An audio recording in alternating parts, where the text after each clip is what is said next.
Now, in the last lesson, we looked at the chocolate flavor of functions, which are functions that are able to take an input and use that input inside the function to do some calculation or to use it as a part of the code. Now, in this lesson, I want to show you an even more complex and also more useful type of function, which are functions that are able to give an output.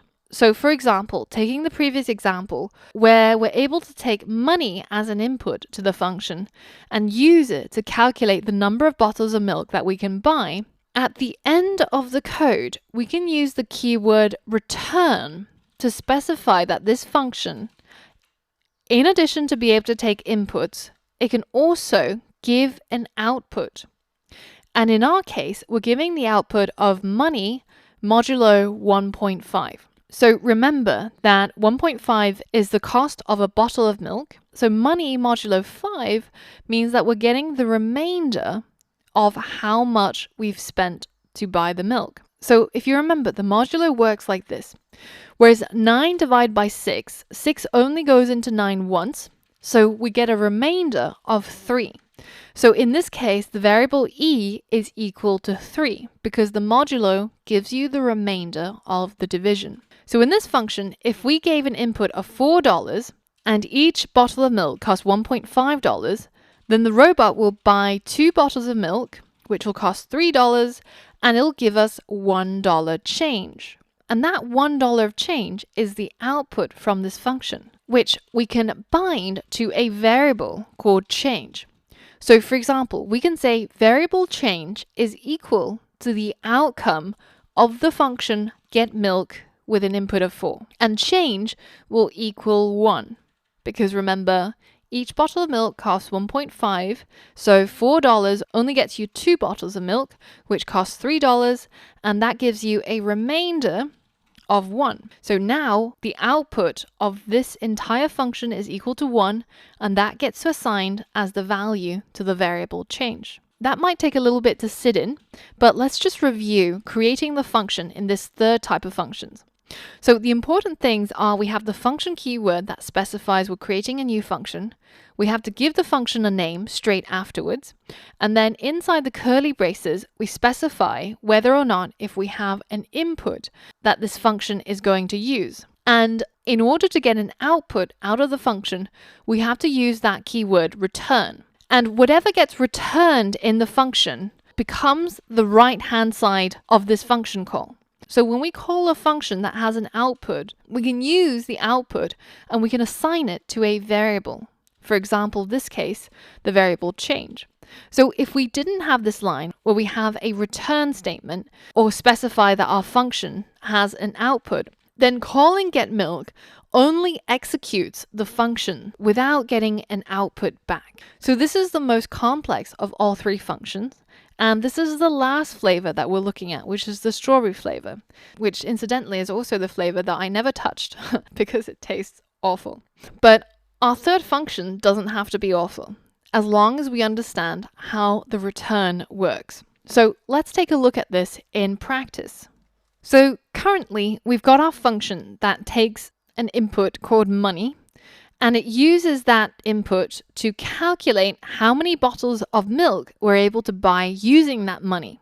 But at the end of the function, just before we hit the closing brace, we can add a return keyword and specify that we want this function to output a number. And the number is going to be money modulo 1.5, which is the cost of a bottle of milk. So this will give us the remainder of this division. So that means that if we give, say, an input of 3 divided by 1.5 has a remainder of 0, so we'll end up returning 0. But if we gave it a value of 4, then we will have a remainder of 1. And that number 1 becomes the output of this function call. So we can capture it and save it inside a variable called change, for example. And I can log the value of change by writing console log brackets change. So now if I hit run, you can see that all of those lines of code get executed and it shows me that I'm buying 2 bottles of milk, but it also shows me that I'm getting a change of 1. And that comes from this return statement. So this is quite useful because it allows us to use a number of functions inside other functions.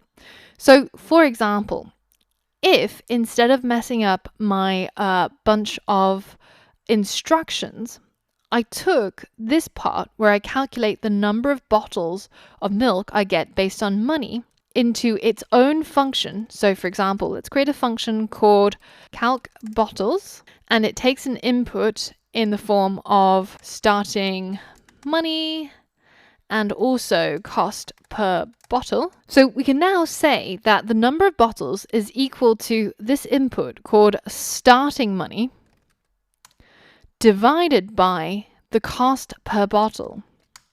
Right? This is always going to be the same calculation that you need to perform, no matter which scenario. So you could have a starting money amount of $5, $10, $20.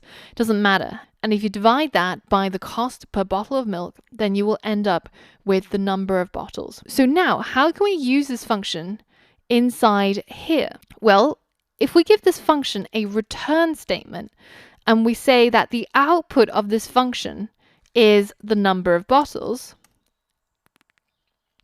then up here, we can write console.log by plus calculate bottles using the amount of money we got as an input over here as the first parameter, which is starting money, and the second input, 1.5, as the second parameter, which is the cost per bottle. And now, once our code gets to this line, which is line number 12, then it will go and find where this function was created, calculate bottles, which is down here, of course. It will place the value of money into starting money, 1.5 into cost per bottle, and it will calculate the number of bottles.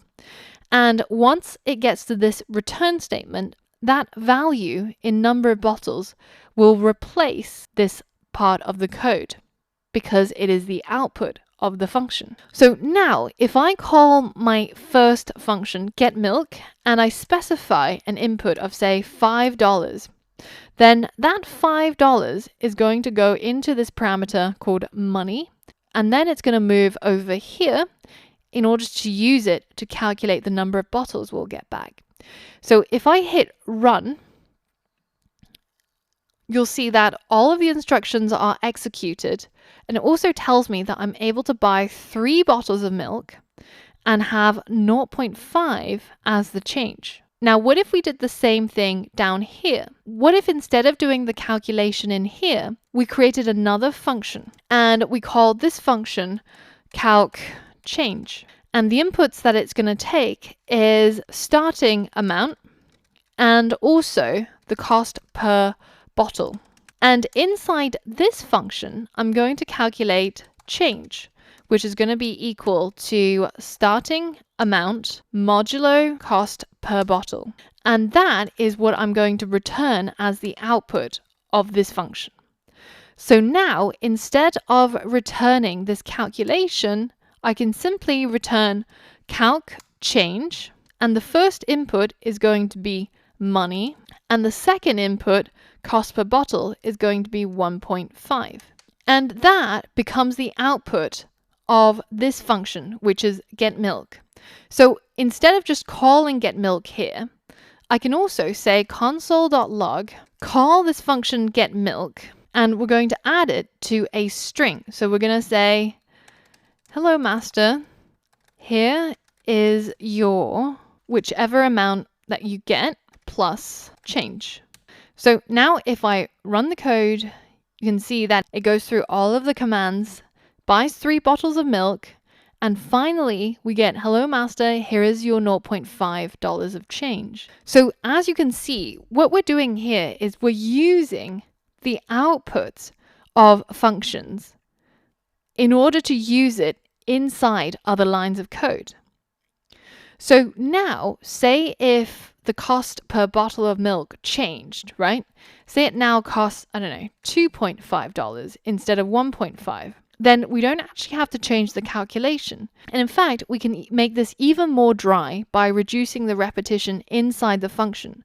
So as an input, we can say getMilk, the amount of money as an input and also the cost per bottle as an input. And we can replace that here. So now when we call get milk, we have to say the amount of money we got given is 5 and the cost per bottle is say 1.5. So this will give us 3 bottles of milk and 0.5 change. But say tomorrow the master gives us $10 to buy milk and the cost of milk has gone up to $3. And now we're able to only buy 3 bottles of milk, but we get $1 change. You will find yourself using all 3 types of functions in a variety of scenarios, depending on what it is that you're trying to do.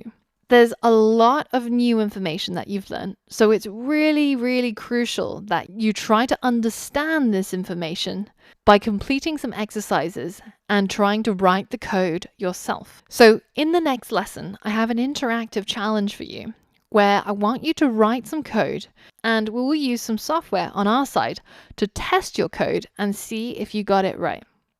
So for all of that and more exciting stuff, I'll see you on the next lesson.